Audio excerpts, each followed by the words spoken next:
If you like content like this, please remember to like, comment, and subscribe. And once again, thanks to V Sasha for the character picks. Find her in the description below.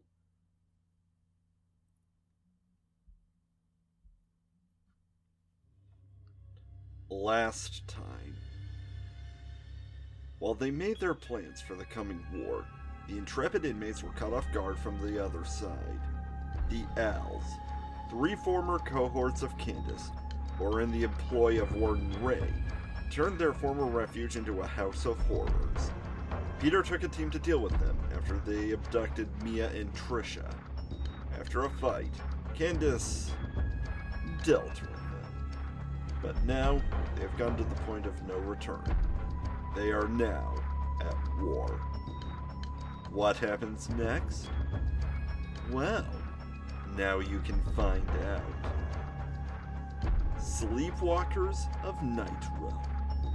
Written and read by storyteller BJ Foltz. Chapter 17. We all know what riches make. We got back to the library, finding a smashed up table and Mikey and Alex looking thoroughly roughed up. "Those 3? Alex asked. "Taken care of," Candace replied. I was glad for that. I don't think I could have answered myself. "Figured," Alex said. "Turns out a few sleepwalkers got in. Those 3 probably heard them in to distract or divide us. Even if we got out, we'd have no idea what was going on." "Called it," Candace smirked. "So, what's the plan now?" Mikey asked. "Get as much supplies as you can carry," I said. "We're going to take this fight to Ray." Alex nodded. "Very well." We gathered what food and medical supplies we had. It probably seemed moot for the latter, but Wendy couldn't be everywhere. I was just thankful to have something to do. When I heard about my ex's death, I don't remember the exact details, but I do know that I was in shock for a while. After this madness began, I've seen too much death, and it looked like that wasn't about to change anytime soon. Almost offhandedly, I slid the black book into my pack. That's when I felt that presence again. "Hey bro, no time to be a space cadet," Shannon said, patting my shoulder. Right, I nodded, hoisting my pack over my shoulder. "Good, because now I'm thinking we should do this," Shannon said, taking out a box of matches. I was perplexed until she lit one and dropped it on a pile of newspaper. "What are you doing?" everyone shouted. "Making a distraction. Besides, it'll help cover our tracks," she said. Wendy immediately rounded on Shannon. "You're leaving us without any... Save the antagonism for later. We need to get out," I shouted. There was no argument as we ran out, letting the fire slowly spread. First the loss of the cafeteria, and now this. Every time we seemed to find a new safe haven, it was taken away. Was this just a sign that we had to be pushed into danger at every step? But that wasn't important. All that mattered was the next mission. No time for loss, no time for mourning. I couldn't focus on that. Not now. Leaving the fire to spread as far as it could, we hid out in the parking lot. There were some sleepwalkers wandering around, but with some creative use of Tiger, Shannon, and Candace's powers, we formed a small fort of cars. That's where we began to plot out our attack. So, here's a basic layout of Ray's territory. Shannon says she took out the paper we scribbled her map onto. On the plus side, things took a better turn for us. Jennifer was Ray's right-hand man, and the elves were his primary enforcers. Now that they're taken care of, I said. "Dead," Candace corrected. "Taken care of," Shannon said, giving Candace a withering glare. "Who do we aim for?" "What's the chain of command?" Tiger asked. "Gotta know who does what, you know."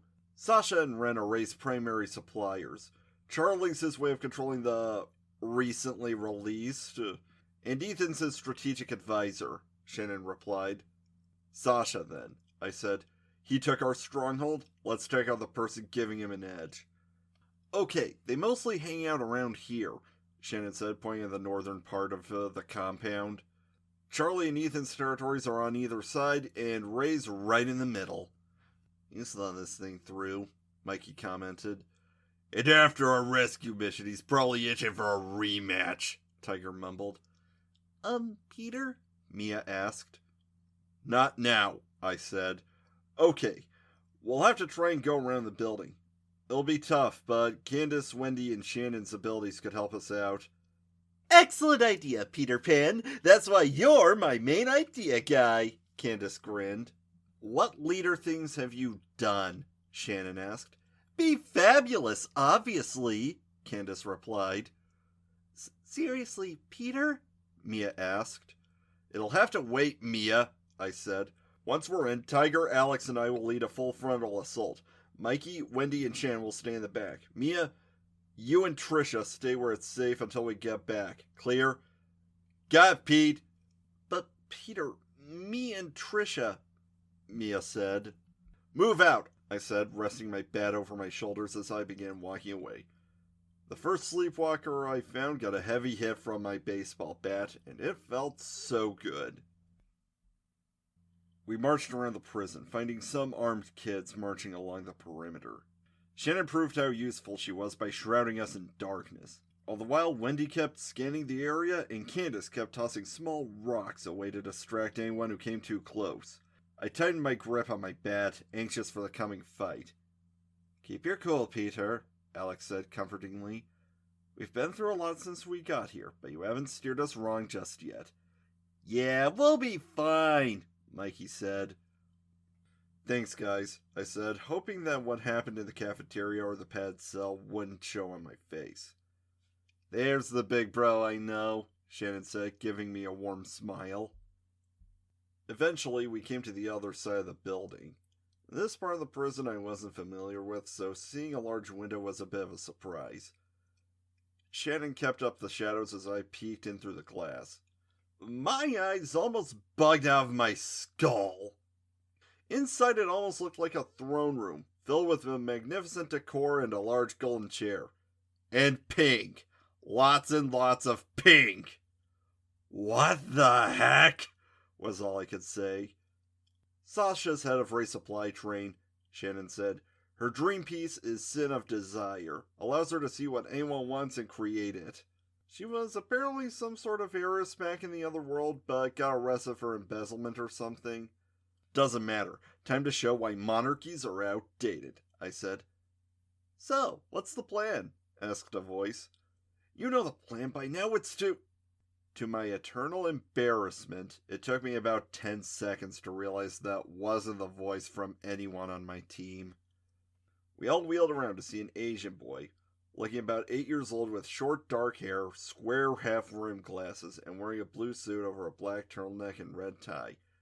In his hand was a briefcase, and on his face was a sly smile as he pushed his glasses up. So, you're the guys who are causing trouble for my boss? He asked. That's Ren! Move fast! Shannon shouted, sending a barrage of shadowy tendrils at him. Without any questions, Candace sent a burst of psychic power, Mikey began throwing fistfuls of poison, Alex sent electric blasts, Tiger changed into his beast mode and lunged at him, and I sent a fireball right at the kid's face. Ren didn't move from his spot, keeping a cool look on his face. His brown eyes glinted as he suddenly pointed his finger. Objection! He proclaimed. There was a strange shimmer when suddenly everything fizzled out. Lightning, poison, fire, psychic blast, shadow, even Tiger changed back into his human form. He yelled as he fell through the air before getting slammed by Ray's briefcase. What the? I shouted. His dream piece. It's to cancel out other dream pieces, Shannon growled. It's called Ultimate Administrator, Ren said. Personally, I prefer Turnabout Table, but what are you gonna do? Hey, boys with guns! That's when I realized that Shannon's shadowy shroud that kept us hidden was gone. We were completely exposed. And there were about 5 boys approaching us with guns in hand. Tiger had a pistol, but compared to the rifles the boys were carrying, we were outgunned on top of everything else. What else could we do but raise our hands in surrender? We were marched through the doorway into the lavish room. It felt like we were being marched into some horrifying Disneyland attraction knockoff. Maybe it was the girliness reacting badly to my regressed self's gut, but I felt like my stomach was about to launch its contents out just looking at it. "And here's my client, Miss Sasha," Ren said as the doors opened. In walked a 6-ish looking girl with short brown hair and dressed exactly what I was expecting given the decor. A bright blue ball gown and a cone hat making her look like a medieval princess. She hummed as she walked right past us and hopped onto her golden throne. With a giggle, she took us all in. "So, you're the ones Ray was ranting about earlier. Gotta say, I don't see it." "Careful, I've killed for less," Candace smiled. "Don't underestimate us, Missy," I said. "We're older than you and fought our way through the Sleepwalkers more than once, which is probably more than I could say about you." "That's what I have people for." Sasha smiled in a sickeningly sweet way that made me want to punch her. "It's not what I can do that puts me up here. It's what I can give." "Yeah, a few bucks to toss around and anyone does anything for you. Is that it?" Mikey asked. "You never had to get your hands dirty. Us, we had to do everything ourselves." Sasha turned her gaze to Mikey. Her eyes flashed with greenness for a moment before smirking. Yes I do, Mr. Michael. And with my dream piece, I can see exactly what you want. What everyone wants. I can provide it. For all of you." She snapped her fingers. Immediately a Bible appeared in her hand, followed by a shotgun, a hand mirror, and a photo album. They floated in front of Alex, Tiger, Candace, and Mikey, respectively. The four looked at the items, mesmerized by them before they melted away. "I can provide it, yes, but only if you help me," Sasha said.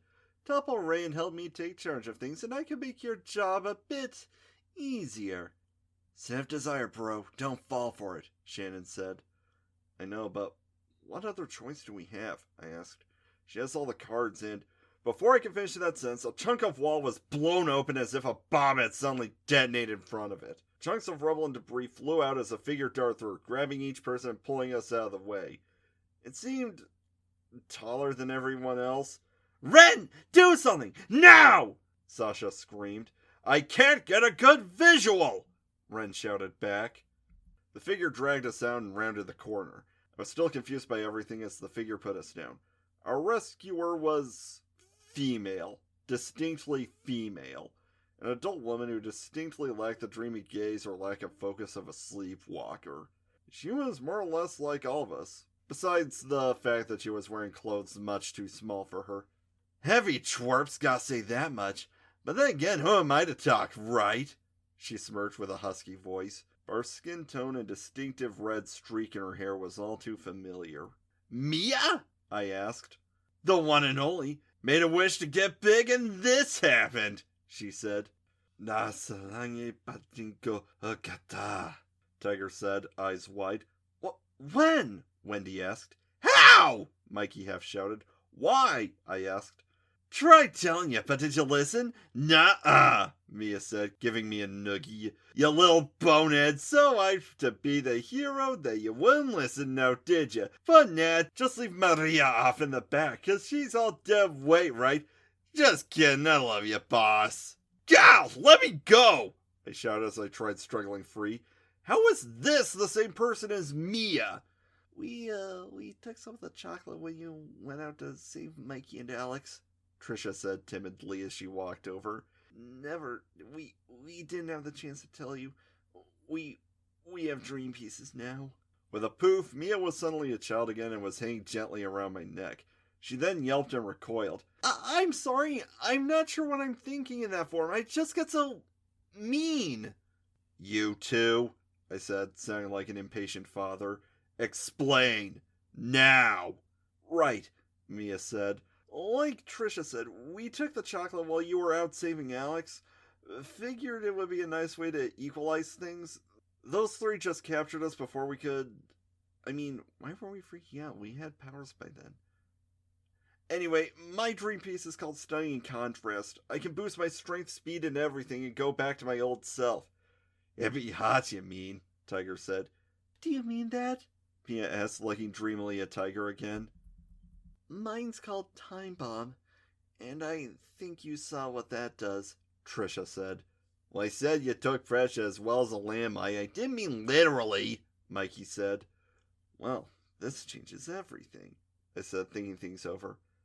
Hey guys, think our dream pieces are back? Wendy blinked a little before answering. I can sense what the people inside are doing, so mine's functional at least. So there's a time limit, I murmured, and Ren said he needed visual. Must have either lucked out on us when we were coming up from the back or was waiting for us. I smirked. The new information and educated guesses came together to form a new plan. We were caught off guard, but round 2 would be so much easier. The war has begun, and the first strike has not gone as planned. However, these new surprises could easily turn the odds in the inmates' favor. How will Peter use this to their advantage? And can they defeat this first challenge behind enemy lines? Find out what happens next in Chapter 18 of Sleepwalkers of Night Realm.